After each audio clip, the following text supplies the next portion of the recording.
Napoleon Bonaparte was born on August 15, 1769, on the island of Corsica, a recently acquired territory of France. Growing up in a modest but noble family, he was sent to mainland France at a young age to receive a military education. As a student, Napoleon was disciplined, intelligent, and ambitious, often feeling like an outsider due to his Corsican origins. These early experiences shaped his determination to rise through the ranks and prove himself in the French army. His first major opportunity came during the French Revolution, when the old monarchy collapsed and France entered a period of political and military turmoil. In 1793, his brilliant strategy in recapturing the city of Toulon from royalist forces earned him nationwide recognition and a rapid promotion to brigadier general. Just a few years later, the young commander was given control of the French army in Italy. During the Italian campaign, Napoleon showcased his exceptional leadership and tactical genius, winning a series of remarkable victories against the Austrian Empire and its allies. These achievements transformed him into one of Europe's most celebrated military leaders. In 1798, Napoleon launched the Egyptian campaign, aiming to weaken British influence and expand French presence in the Mediterranean. Although the campaign had mixed results, military victories on land but naval defeat at the Battle of the Nile, it enhanced his reputation as a bold and visionary leader. Meanwhile, France was suffering from political instability under the Directory government. Recognizing an opportunity, Napoleon returned to France in 1799 and played a key role in a coup known as the Coup of 18 Brumaire.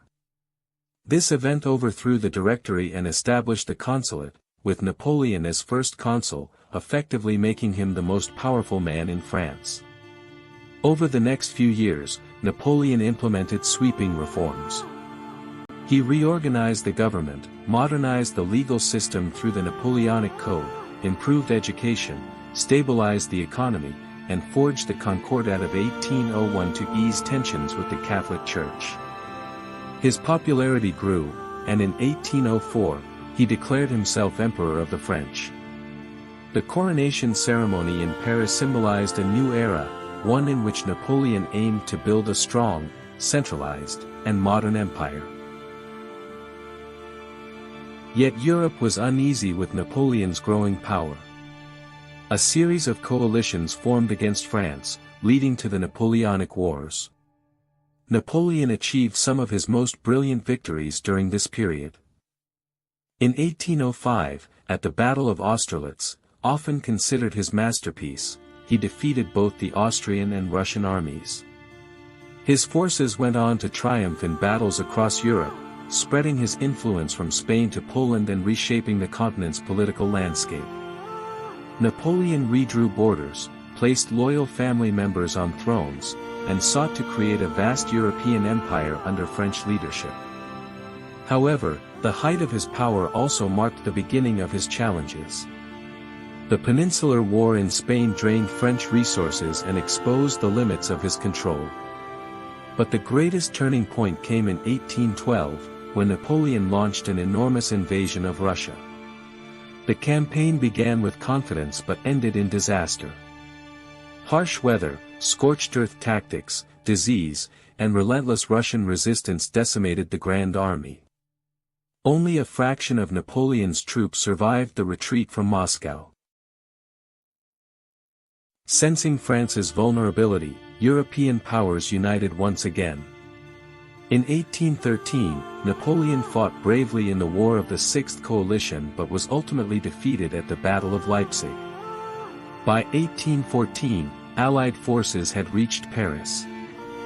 Facing overwhelming pressure, Napoleon abdicated and was exiled to the small Mediterranean island of Elba. Remarkably, he escaped less than a year later and returned to France, beginning the dramatic period known as the 100 Days. His sudden return reignited both hope and fear across Europe, but the comeback was short-lived.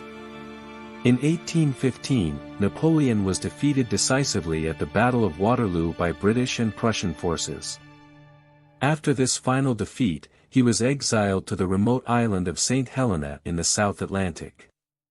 There, under close British supervision, Napoleon spent his remaining years reflecting on his life, writing memoirs, and defending his legacy. He died on May 5, 1821, at the age of 51. Napoleon Bonaparte remains one of history's most influential and controversial figures. To some, he was a visionary leader who modernized France and inspired sweeping reforms. To others, he was an ambitious conqueror whose wars caused immense suffering. Yet his impact on law, governance, military strategy, and European history is undeniable. His story continues to fascinate the world, standing as a powerful tale of ambition, genius, rise, fall, and legacy. When Napoleon stood within the ancient corridors of the Great Pyramid, he felt the same quiet weight of history that would later follow him into exile. The stillness around him was deep, almost solemn, as if the walls themselves guarded memories older than any empire he had ever commanded.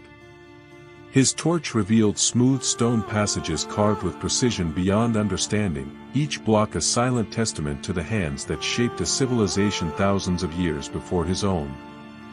He imagined the pharaohs who once walked these corridors in ceremony, their belief in eternity, their conviction that death was merely a passage to a world far greater than the one they ruled.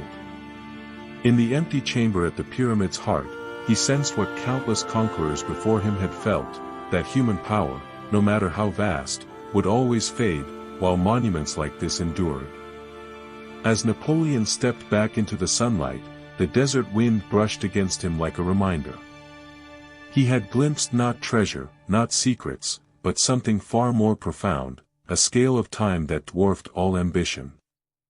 And though he would never admit it, a part of him left that place humbled, carrying the quiet echo of the ancients long after he moved on. As Napoleon lay weakened on his narrow bed in the humid air of St. Helena, his thoughts drifted far from the small, lonely island that had become his final prison. In the fading light of the room, he remembered the deep silence inside the Great Pyramid, an ancient stillness that had once unsettled him more than any battlefield. Years earlier, when he had stood in its quiet inner chamber, he felt the weight of thousands of years pressing down, reminding him that even the greatest rulers were eventually swallowed by time. Now, that same silence seemed to gather around his bedside. He recalled the cool stone walls, the narrow passage leading to the heart of the pyramid, and the empty sarcophagus that had made him pause. Back then, he had wondered whether the pharaohs had felt fear or acceptance as they prepared to meet eternity. Lying there now, Napoleon understood them in a way he never had before. Power, victories, and empires, all the things he once believed unshakable, had faded just as the desert wind eroded the outer stones of the pyramids. Those watching him whispered that he murmured names from his past, but his mind was wandering through those ancient corridors again. He remembered the darkness that felt alive, the overwhelming awareness that even the most brilliant lights eventually dimmed. And in that final moment, as breath left him slowly and steadily, the memory of the pyramid's stillness wrapped around him like a final cloak. His last whispered words, France, Army, Josephine, were not declarations, but gentle echoes of the life he was leaving behind. And as his eyes closed, it was as if he stepped once more into that timeless chamber, surrendering himself at last to the silence that endures beyond all empires.